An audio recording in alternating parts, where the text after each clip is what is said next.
Welcome back to my channel. My name is Jenna and I'm a maker in Northern Virginia, usually knitting, some crochet, some sewing, and we'll see what else we get into as we go along. So today I have more of a traditional podcast for you, with some finished objects, some works in progress, and a few acquisitions. Although I shouldn't be buying any more yarn, but story of all of our lives, right? So hopefully that sounds good to you, and let's get started. So let's start with what I'm wearing. I'll remember today. I know you can't see it very well with the positioning, but I'll pop in a picture. I am wearing the Calypso camisole by Claire Jackson of Perfectly Knotted. I was lucky enough to test this pattern for her, and it was a really great experience. It is knit up in Patton's linen yarn, which is a cotton and linen blend. I believe it was, I think it was a DK weight. I should have checked, I'm sorry. But it's discontinued anyway, and you can't get it, unfortunately, because it actually is a pretty nice yarn. It has this really simple like seed stitch pattern on it and these I-cord ties. My only complaint, and it's very small, is sometimes I have a bit of bunching right here where the decreases happened for the front section. I actually think you can't tell very much today, so maybe it's not as much of a problem as I thought it was. And I still love it, so I just decided to be okay with it. This is a made to measure pattern, so you do a lot of math at the beginning, but it helps you get a really nice fit, which I love. And for my size, I had quite rapid decreases between the fullest part of my bust and the decreases to get to the front section here. And because of that, I think maybe they were slightly too rapid, and that's where I'm getting some of that bunching. I think a lot of it blocked out, which is great, but that would be my only tiny complaint. And if you have the same issue, I think if Claire recommended that I go back and do a couple decrease rounds around the bust, so to kind of combat that, but I ran out of time and decided I was fine with it how it is. So, and I am. I've worn it a lot throughout the summer. I have gotten a lot of compliments on it whenever I wear it, and it's an exciting summer knit, and I'm glad to have it in my wardrobe. And I'm excited to make more of Claire's patterns in the future because it is a really great fitting garment, and as a plus size person, that's always very exciting. Okay, so I have 3 finished objects for you today. 2 of them I no longer have with me because they were gifts, but I will start with those. So my first one is the Pim Pom shawl by Laura Penrose. I made the child size for my friend Stephanie's daughter Cece. Hi Cece, if you're watching. I hope you love your shawl. The yarn I used, it uses a DK weight yarn, and I asked Cece and Stephanie what her favorite color was, and the answer kept changing. So I decided rainbow. Rainbow would be a good bet. We'll cover all of our bases, be good to go. So I chose Lion Brand's Mandala yarn in the colorway Rainbow Falls, which is a 100% acrylic self-striping yarn. The Pim Pom shawl is really fun because it has these nice scalloped edges and the really fun bobble detail. I love the way a bobble looks, but I discovered making this pattern that I maybe hate knitting them. It was fun until it wasn't, and then it just became a bit tedious, and I thought to myself, I can't imagine knitting the adult size if this is the way I'm struggling with the child size. Funnily enough, I do have plans to make a green one in the adult size for my friend Stephanie, so she and Cece can have matching shawls, which will probably be a next year project, which is okay, and you'll see why when I talk about the next finished object.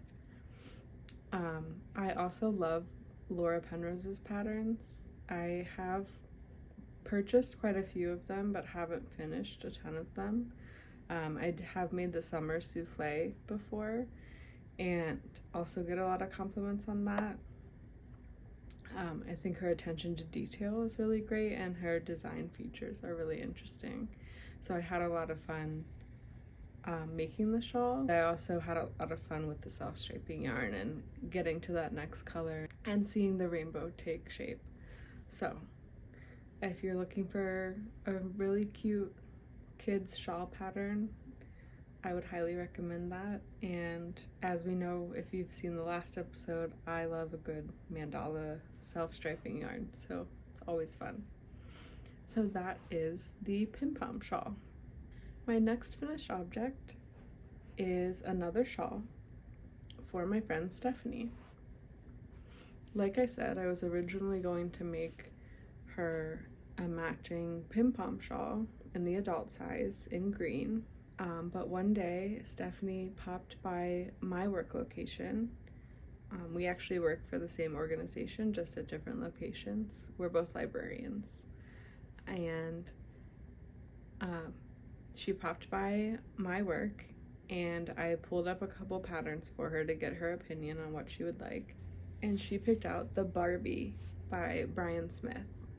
This is a really fun shawl pattern that has a lot of different texture to it and allows you to really play around with color. It also is knit in a DK weight gauge, and while Stephanie's favorite color is green, her second favorite color is pink, and I knew I had a lot of single skeins of pink yarn that could be really fun to use together and use up in the shawl.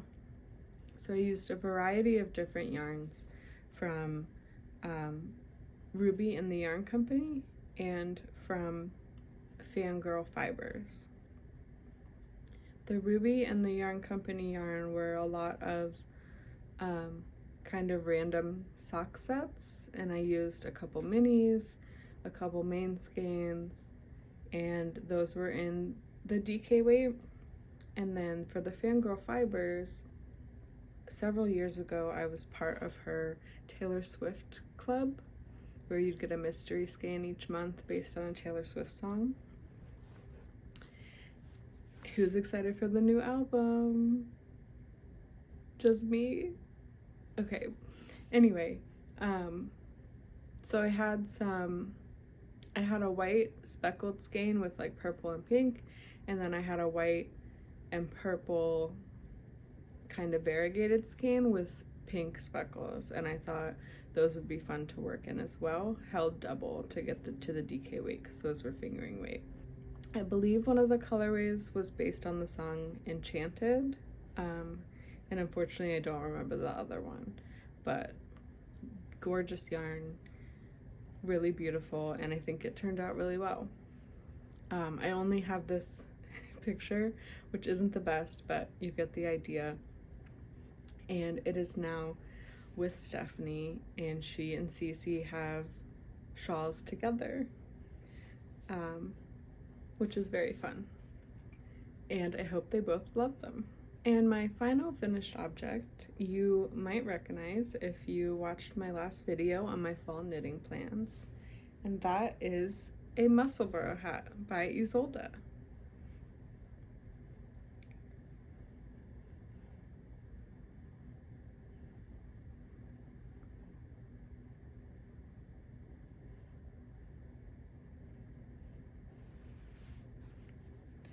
I I decided to knit this in 2 colors to get the fun 2-toned hat with the brim folded up. I used Magpie Fibers Swinky Sock, which is a superwash merino, cashmere, and nylon blend.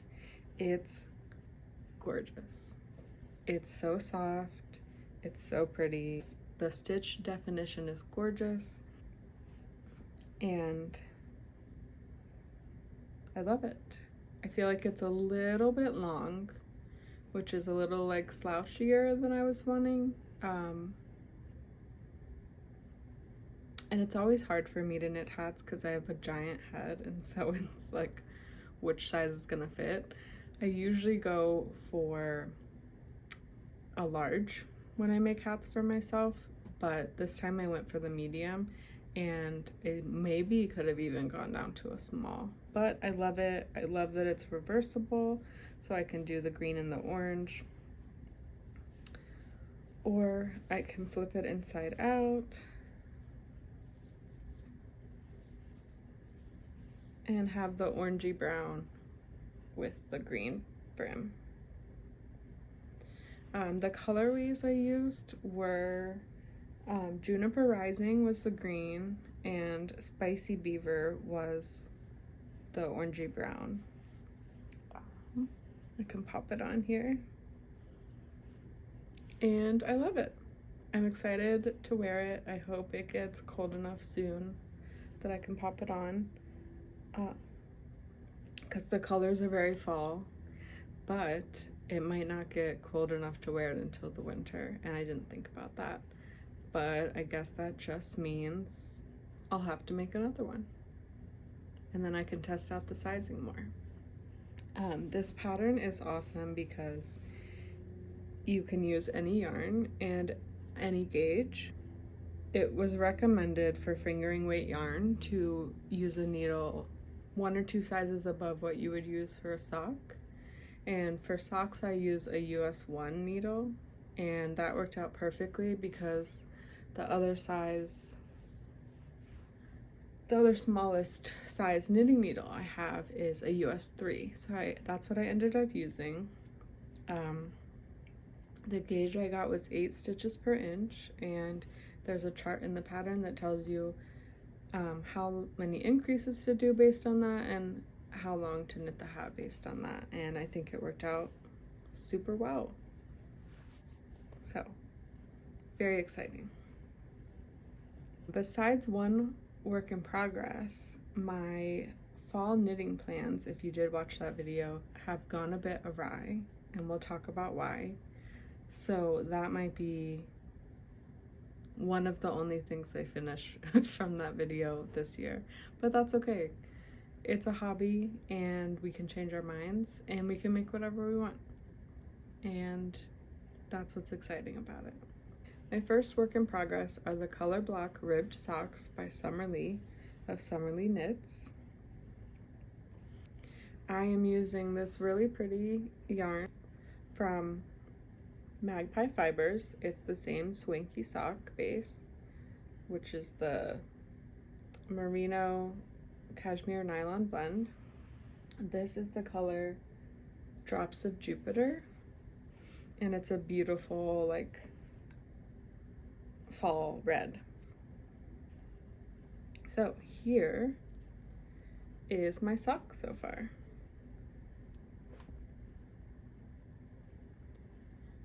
I have finished the cuff. It's a little hard to show, but it's this beautiful 2x2 rib, and I just started the heel turn. So I've done a good bit of knitting. This is a 6-inch cuff, but the progress doesn't seem very far because it's just the cuff. But I'm excited about the heel turn, and it should be smooth sailing after that, which will be really nice.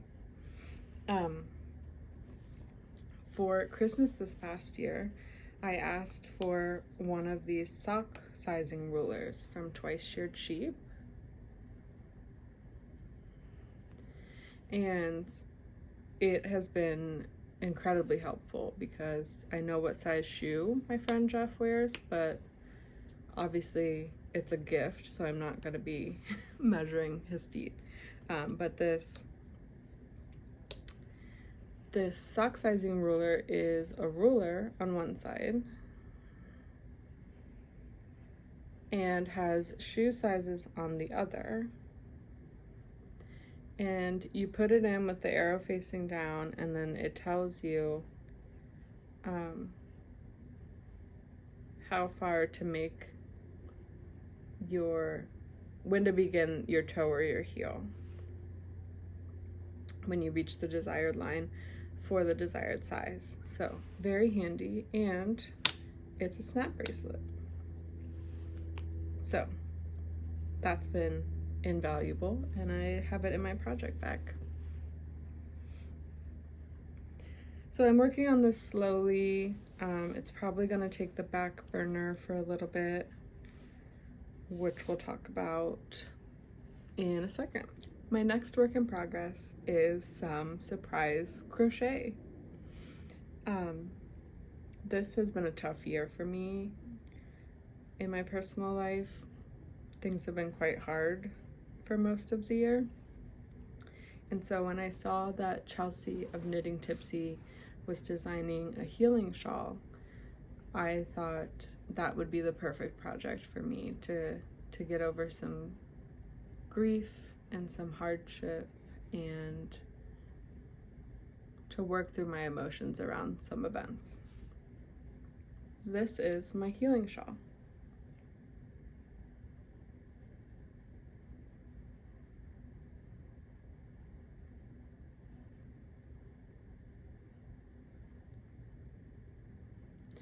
It's a really simple pattern. It is just a repeating granny stitch. You increase each row, but each row is the same. So it's really meditative and really easy to get into a groove as you're going. The only crochet that I can do is a granny square, so I thought this was the perfect way to dip my toe into more crochet, but keeping it familiar with a stitch that I know how to do. I will say starting it took me probably 10 tries. I would get one part of it and then mess up the second, and then I'd get through the second one and mess up the third, and I kept having to restart. But as you can see, we moved past that and it's coming along super nicely. This is going to be a long-term project. I'm choosing to work on it when I'm feeling down or when I need an extra bit of comfort, and really putting my comfort and my healing and my emotions into this project. So I'm not working on it all the time. It's not something I'm trying to fly through so I can have the finished object, although that will be really nice when it does come. But I'm really excited about this. The pattern, while very simple, also includes a lot of resources on mental health, grief, and trauma, and ways to work through those situations. And it also includes a lot of cozy recommendations when you just need some extra comfort in your life. So I would highly recommend the pattern. Chelsea is so open about her mental health struggles and her grief after the loss of her pet, and I appreciate being able to connect with her in that way. So the yarn I'm using is an advent calendar from either 2022 or 2023, and it is Lord of the Rings themed, and I love Lord of the Rings. I love the world of Middle Earth, I love the characters, and it's definitely one of my comfort reads and comfort watches, and so I thought that would be the perfect yarn to use for the healing shawl. And Chelsea did design this with 24 minis from her advent calendar from last year. And I thought, what a perfect way to use my advent that's been sitting for several years, because I didn't know what to start with it. So it is from Fiber Nymph Dye Works, and it is the Middle Earth Winter advent calendar. It was fingering weight tweed yarn, and it's not a fade, but I think the colors are blending together very well as I'm going. So there's definitely some striping happening, but I think it's beautiful, and I'm really excited to keep working on it. Also, I think it's going to be huge because I think this is color 6 or 7, and we're already getting there. And there's 24 colors, so it's going to be so cozy, so comforting, super exciting, super cozy. And that is my healing shawl. My next work in progress is actually a test knit, and I can't remember if I mentioned in my last video, but my plan was to not test anymore because I get myself into some trouble, but here we are. So I am test knitting the Haze sweater by Sophie of the Knit Pearl Girl, and I was lucky enough to be chosen for both the feminine sizing and the men's sizing.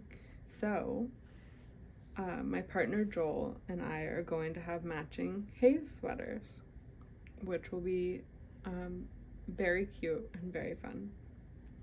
I know what you're thinking, the boyfriend sweater curse. And don't worry, because we already fell victim to that the first time I made Joel a sweater. While I was making it, we actually briefly broke up. So, somewhat cautionary tale, the curse is maybe real, but we got back together and we've been together for nearly 5 years, so also maybe not real, but proceed with caution. Knit for your boyfriend at your own risk. For the Haze sweater, I am using Homestead yarn, which is a 100% Peruvian Highland wool. It's a bit rustic, but actually still very soft for an untreated yarn, and it's going to be so warm and nice. I am making mine in the colorway teal, and I have just worked through the short rows and the first round of increases. So here is my Haze sweater so far. I know it's kind of hard to see. There's not a ton going on there, but I think the yarn is a really pretty color and it's knitting up really nicely. This is an Aran weight yarn. The pattern calls for a heavy DK and a mohair, and my local yarn store, which is Needles in the Haymarket, was having a Labor Day sale. So I decided to look at their Aran weight yarn because you could do that instead of including a mohair. And I found this and it was 75% off. So a steal. So I decided to get a sweater quantity of this for both me and for my boyfriend. And so we're going to use the same yarn in different colors and have matching sweaters. So this yarn is also my first acquisition. The Haze sweaters are really simple raglan kind of staple sweater. I think it looks just like the coziest simple sweater in Sophie's sample photos. So I'm really excited to have these in my wardrobe for the future. The test knit goes through December 10th. So if you're interested in this pattern as well, be on the lookout around then for a release date. and I'll keep you updated as I move on. So yeah, I am plus size, obviously. So I'm starting with my sweater because I'm anticipating it taking longer to make than my partner's sweater. So his will be cast on second, probably when I finish mine, since tragically I can only find one set of my number 9 needles, which is what my US 9s, which is what I'm knitting this on. I'm using my wooden needles because my metal needles, I can only find one of my US 9s. And yes, I could buy more, or I could just knit them one after the other, and that's my current plan. So that is my last work in progress and my first acquisition. We're blending the lines a little bit. And for my next acquisition, I will show you the navy yarn that I got for Joel's sweater. It's the same Homestead Air and Weight in the color navy.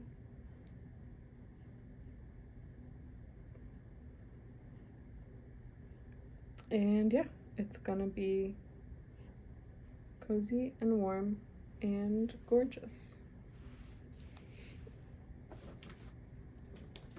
And then after the sale was finished, I went back. I've been looking at a sweater that I recently found, which is the, what's it called?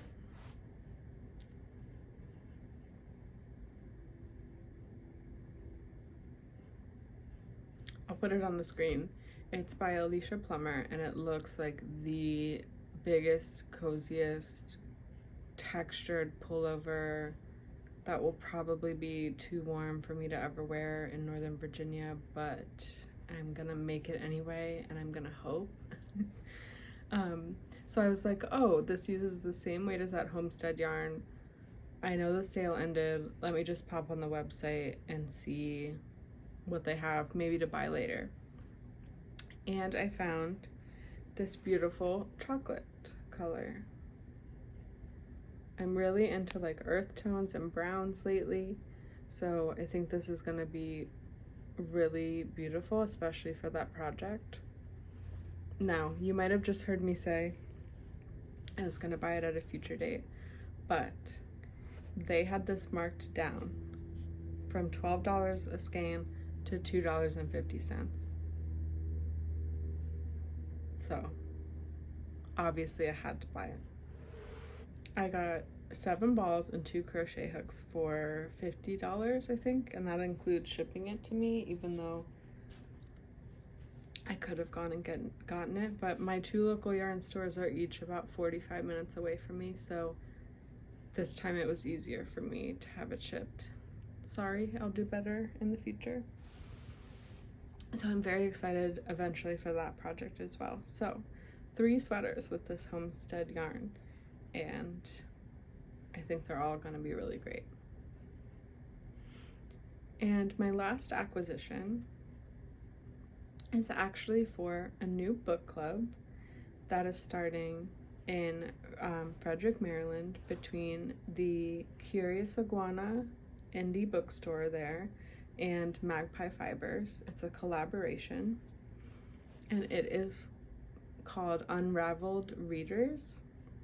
Each month we're going to meet and discuss a book and craft while we discuss it. We're gonna do, there's a custom colorway dyed by Magpie to match each book, and the idea is that you listen to the audiobook or read the book while crafting with that yarn, and then you can bring your project or your finished item or whatever you've made with that yarn to the next meeting where we discuss the book, and so we can discuss our projects and the book together.